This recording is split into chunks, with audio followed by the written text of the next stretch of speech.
ce qu'il faut comprendre, c'est qu'aujourd'hui, pour les Français, en tout cas, pour une partie non négligeable qui vote le Front National, ils le votent, ils font ce vote, ils l'accomplissent parce que pour eux, ça leur semble moins difficile à accepter et moins pire, si je puis m'exprimer ainsi, que de rester pieds et poings liés, assister à la décomposition française dont je décris comment en étant arrivé là dans mon ouvrage, comment est-ce que des signaux d'alerte avaient été envoyés, comment le refus d'une classe dirigeante et aussi je parle beaucoup des politiques parce que c'est ceux que j'ai fréquentés ces dernières années, et aussi comment les médias, parce qu'ils jouent ils ont une responsabilité, nous ont empêchés de réfléchir. Vous dire les médias, vous pensez c'est une espèce de couvercle de la bien-pensance en fait, c'est ça? Absolument. De la bien-pensance. On n'a pas le droit de dire quelque chose qui sort des clous, vous n'avez parce que pas tout de suite, le ciel vous tombe sur la tête. Vous n'avez pas le droit de déroger à un discours dominant. J'ai travaillé au sein du Haut Conseil d'intégration. Pendant des années, nous avons eu accès à un certain nombre d'informations et de remontées du terrain, qui étaient plus qu'alarmant. Le message, à chaque fois, c'était circuler, il n'y a rien à voir. On s'est bandé les yeux quoi, pendant tout ce temps-là. Ouais. Il fallait dire, c'est pire que ça, on a menti. On a menti aux Français, et ce qui s'est passé, c'est que sur le terrain, tant qu'un nombre suffisant de Français n'étaient pas concernés dans sa vie quotidienne, les Français eux-mêmes, exactement comme l'avait anticipé Alexis de Tocqueville dans son observation de la naissance de la démocratie en Amérique, avaient dit « ce sera le propre des démocraties, les individus ne voudront pas voir les choses ». Il y a eu une superposition de facteurs qui a conduit à la situation actuelle. De nombreux signaux ont été envoyés. Vous citez Juge Trévidic, il y en a d'autres, mais c'est vrai que les territoires perdus de la République de Georges Bensoussan, absolument, mais alors, qui n'ont pas été entendus, et même pour le cas des territoires perdus de la République, il y a eu une énorme bataille à l'intérieur du ministère pour qu'il puisse exister le rapport Aubin. Et il faut remercier ceux qui ont permis l'existence du rapport Aubin, parce que ça a été une bataille, alors qu'ils auraient très bien pu, à l'époque, dire « Voilà, nous sommes alertés d'un certain nombre de situations qui sont extrêmement préoccupantes, qui concernaient la question du respect des femmes, de la mixité, l'antisémitisme, etc. » Il faut regarder où sont les sources. Et effectivement, jusqu'à une certaine époque, nous pouvions agir. Le choix a été fait par cynisme. Quelle action? Oui, parce qu'on ne comprend rien. C'est beaucoup totalement abstrait. Alors, agir comment? Oui, alors, la langue de bois. Oui, non, moi je ne suis pas adepte de la langue de bois. Non, mais je ne sais pas, Madame, vous critiquez les élites, je ne sais pas d'ailleurs ce n'est pas la langue de bois. Donc, mais vous voilà, parlez... donc ou vous acceptez de ne pas généraliser le propos, ou la discussion ne peut pas avoir lieu. Non, mais des choses concrètes. Parce que ça, c'est du terrorisme intellectuel, des choses concrètes. J'ai écrit un livre en entier, vous êtes philosophe, madame.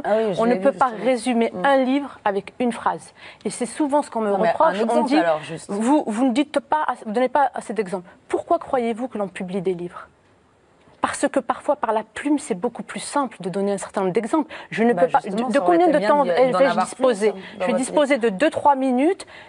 Beaucoup d'exemples, j'en ai cité énormément, y compris les choix cyniques opérés par François Mitterrand, qui sont dénoncés par. C'est vous qui me parlez. C'est vous, absolument. Mais c'est vous qui me posez la question. Vous me donnez des exemples. Oui, mais quel est le vous rapport? relisez les exemples parce que ce qui nous arrive date du début des années 80, les années Mitterrand. L'œuvre politique de mon père, dont je ne suis personnellement pas tout à fait. Je ne parle pas de votre père, madame. Je parle de François Mitterrand. De votre livre, c'est-à-dire François Mitterrand a été président de la République.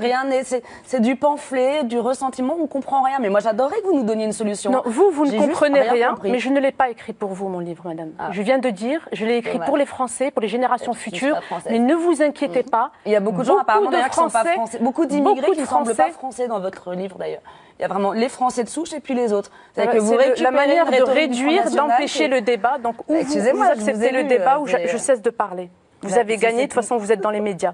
Moi, j'ai écrit mon livre, les Français y ont accès et sauront c'est justement une vous donner la démonstration, madame, du fait que le débat est impossible. N'a pas été plébiscité au milieu des médias. Non, mais plus proche de nous, en fait, on sait que tous les kamikazes ça remonte au début des années 80. Étaient fichés. Non, mais déjà, comment expliquer cela? Ils étaient tous fichés, archi connus de tous les services. Voilà, comment expliquer le fait qu'on n'ait pas pu... Absolument. Le fait que nous n'ayons pas fait. Donc c'est juste de l'incompétence, nos services. Il y a beaucoup de paramètres. Il y a effectivement l'impéritie.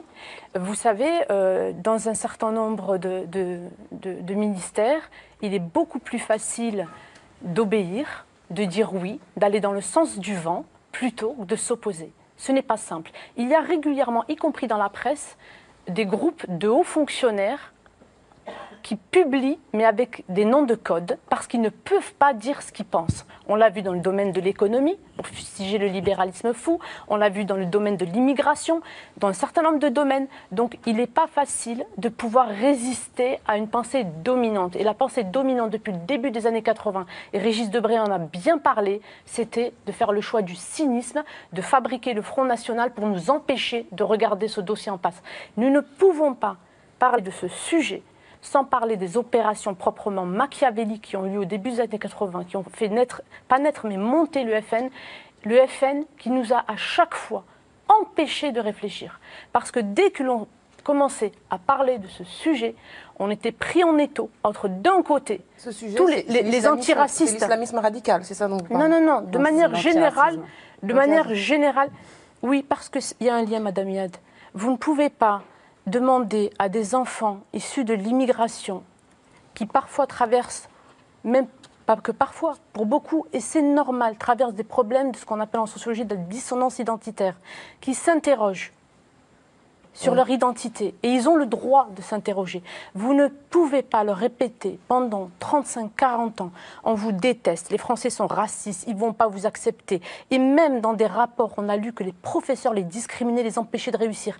Vous semez les graines du ressentiment. Comment pouvez-vous ensuite imaginer que nous allons tous cohabiter ensemble? Ce n'est pas possible. Donc il y a une responsabilité collective et nous n'arrivons pas à poser le sujet parce qu'une partie des élites empêche ce sujet d'être posé. Il faut comprendre, Madame Capici, je termine juste sur ce propos. Ceux qui sont au pouvoir le sont, comme l'a dit Madame, depuis très longtemps. Donc, quelque part, ils cherchent aussi à masquer le résultat de leur politique, un résultat qui est proprement apocalyptique. Regardez ce qui nous arrive. Ah, donc c'est la faute des politiques si Daesh fomente des attentats à Paris. Non, c'est plus compliqué que ça, mais si j'ai que 2 minutes, je ne pourrais pas le développer, sinon vous allez m'accuser d'être réductrice et de tout amalgamer.